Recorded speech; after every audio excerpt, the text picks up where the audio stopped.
We are nearing the end of Penn State's life cycle in the class of 2023, and not that it's anywhere near finished because the finish line is all the way in December, but Penn State is getting close to a full class in 2023. As the film analyst for On3, I've taken a look at all of the players that Penn State has recruited so far. And what we're going to do today on the BWI Daily Edition is we're going to get into the 5 players that I think were the most fun to scout and to watch their video. These are the players that have committed to Penn State and are currently on the class of 2023 roster. Now, can this change over the next couple of weeks? Absolutely. We'll get into that a little bit once we get into the show. But the other thing I want to get to before we get started is I want to send out a thank you to the following people who donated to the channel this week on the BWI Daily Edition. We are airing the show at 3 p.m. on YouTube. You can check a live airing of that at 3 o'clock. David Greeter, 2022 Big Ten Champs, Penn State, hashtag long live BWI. Always appreciate the support, David. Glad to see you back on the channel. We'll be getting to live broadcasts once we get back to the football season where we can interact with you more and we can have some more conversations here on YouTube. But I want to make sure these people get their shout outs because Robert Bosfield also donating to the channel this week. Love all the footwork you guys put in. Appreciate your comments there, David and Robert, and I hope that you check out the show Monday through Friday, 3 p.m. here on YouTube. I'm your host, Thomas Frank Carr. Let's get to the BWI Daily Edition.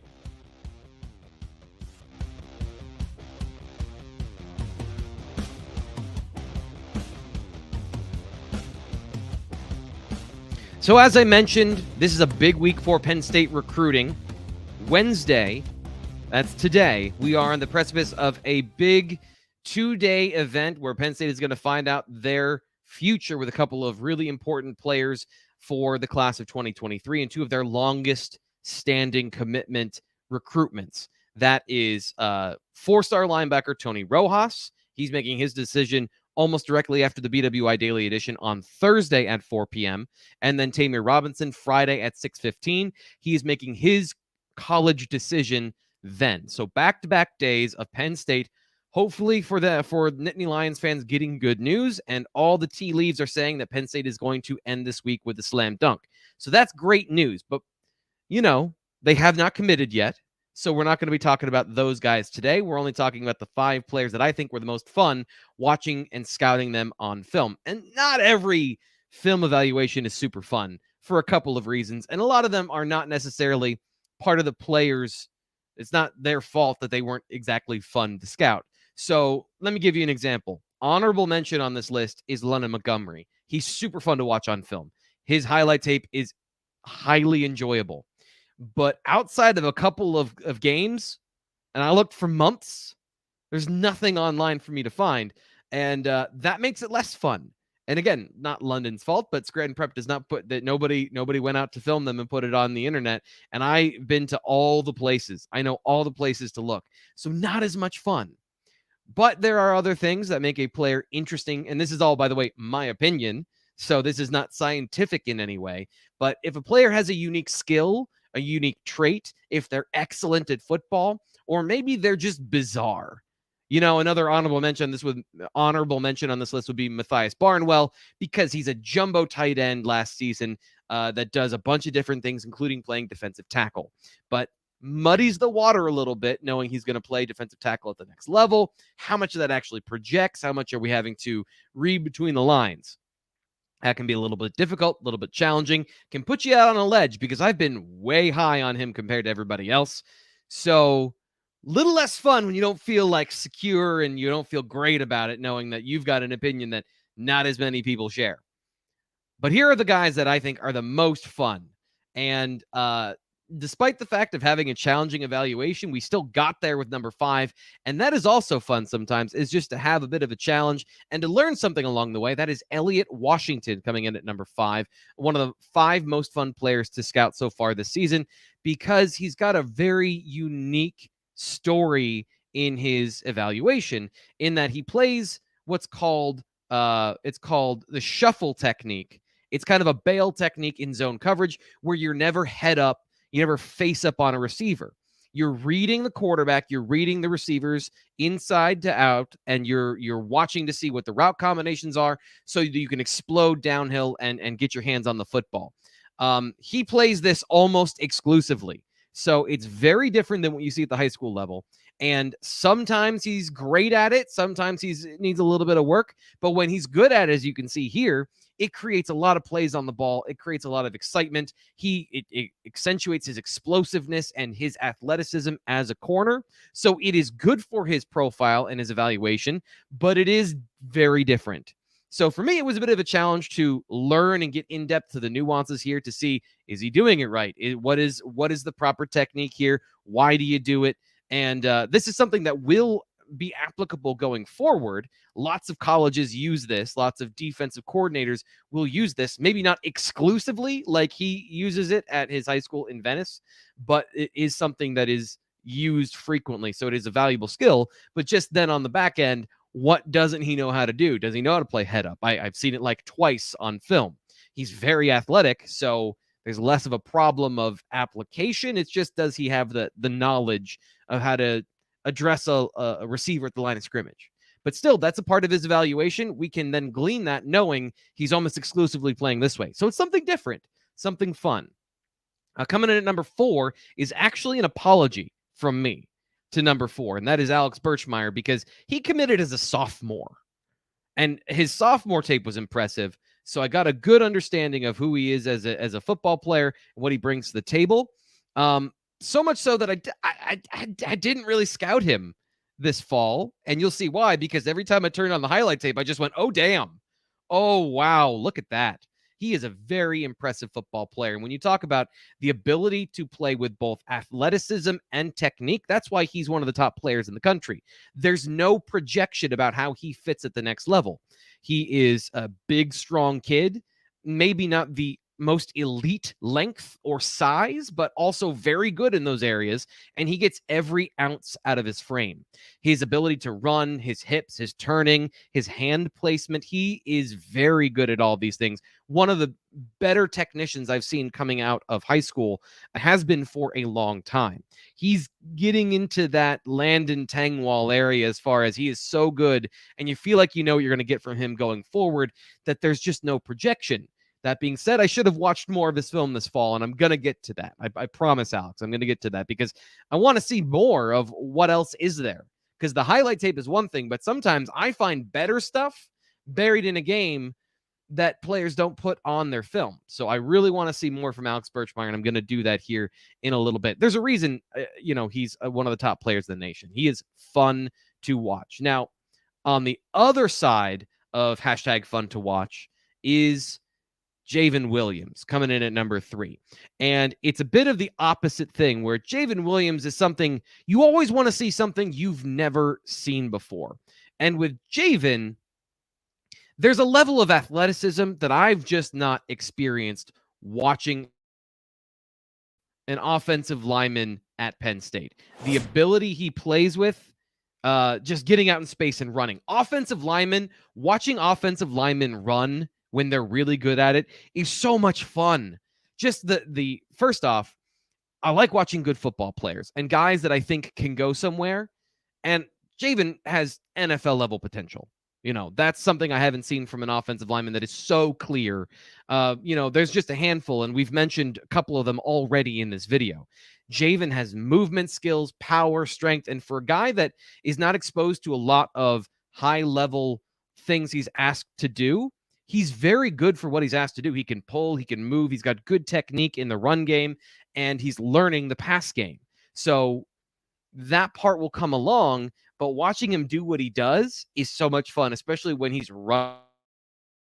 It is so much fun to watch him run guys over. And this is, again, athleticism and then power. You want to see guys dominate, right? If you're going to be a 5-star offensive lineman, you want to see something that you don't normally see, which is, it looks like it's on rookie mode in Madden. And that's what you get when you have Javen Williams blocking just about anybody. So Javen Williams, super fun to watch because you're expecting something great and you get something great on almost every play. And maybe he's not the polished guy that Alex Birchmeier is, but they're very much both a different type of fun that you can see going further and farther. And I really enjoy that. So coming in at number 2 here is a guy, again, that I think a little bit like Mega Barnwell, who was talking about earlier, I might be on a little bit of a ledge here of I think he's really good. And I think when you project his skills going forward, I think Dakari Nelson is a guy that could be kind of like we just talked about with Javen Williams, is that he might be in the right situation. He might be a special sort of football player because I don't know that I've seen a player of his size play man coverage this way. Now, level of competition, that's always something you got to keep in mind. But he's 6'3" and 200 and some pounds, and he can play head up on receivers and get his hands on the football a lot. So you project that to where I think he's going to play at the striker position. And now you've got a guy that what I think might be a form of the perfect 11th defender. He can play third down because he can play man coverage. He's big. He can play the run. He can be a zone corner and underneath coverage. I'm sorry, a zone defender and underneath coverage. He's got so much ability and so much versatility to play in a bunch of different spots, including here in the spring game. He played free safety, linebacker, corner, underneath defender. He has all of these skills already on film, and he's a good athlete, fluid, great movement skills. I know I'm just scouting all of these guys again, but that's what's happening. I'm getting excited watching them, of seeing their different abilities and how you can apply that. He's a top 250 player in the nation, and I think at the right position with the right development, he's a kind of a hidden superstar. Now, that's projection. That's the projection of what I see he can do, and then projecting that to that striker position. But even then, if he's a boundary safety, I think he's going to be a good, strong safety at the next level. So there's a lot of fun when you're looking at a guy and you're trying to imagine the way you can use him going forward. So that's one of the things that another way you pique my interest is something unique or some unique combination of skills like Dakari Nelson has that make it intriguing and get your gears going from a creative standpoint. I think Manny Diaz is going to enjoy using that defender in a bunch of different ways, and that could be a huge advantage for Penn State, finding a guy that can cover tight ends, running backs, the occasional receiver, and you don't have to substitute. That's the permanent evolution of a 5-2 4-2 defense is you don't want to substitute. You want to play pass defense, but you don't want to give up any of that run support. And there are few players who can do that can truly play that position. A guy like Tyrann Mathieu at the next level in the NFL, he helps you in that way.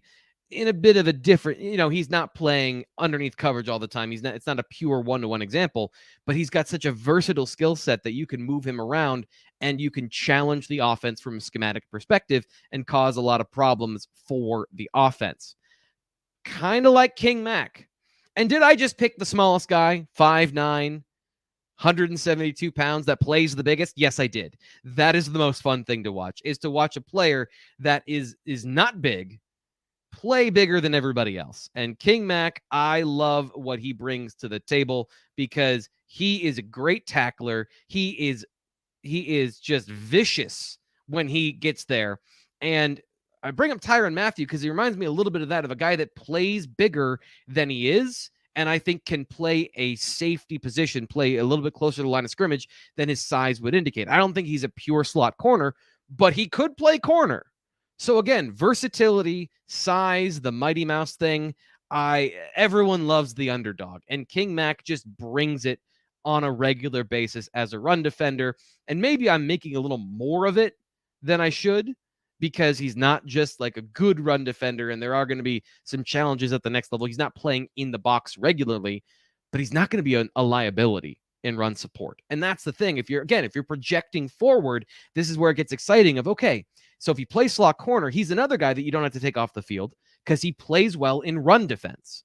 And you can then disguise your coverage. He can play free safety because he's got the speed and he's got the range and he gets the ball. He gets turnovers. That's the part that I think is really exciting, is he can play free safety. He can moonlight as a strong safety. He can play slot corner or just in the slot in general.